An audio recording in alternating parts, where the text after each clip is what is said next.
Mga kabalitaan, paano kung binabalita mo kakaiba ang pangalan ay magiging out of context pala? Yan ang naganap sa isang Philippine news program na isang female news anchor. Natatawa habang ibinabalita ang isang import na basketball player ng PBA na si Paul. Nakaulat sa Metro ang ating media consultant Benjamin Molina.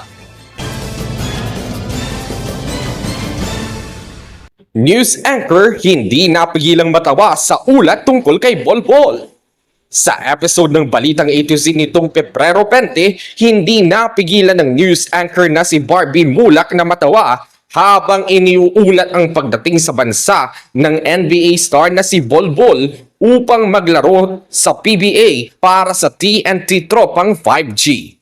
Kahit pilit na nagpipigil sa simula, tuloy ding napahalakhak si Barbie sa gitna ng report. Bagamat professional pa rin itong naitawid at natapos ang pagbabalita. Samantala, pabirong ibinahagi ng co-anchor niyang si Raf Herida ang video clip online para asarin si Barbie kung kinaya pa ba nito ang pagre-report. Sa kanya namang post, ipinaliwanag ni Barbie na hindi siya nakapagbigil dahil narinig niya ang tawanan ng kanyang mga kasamahan sa studio.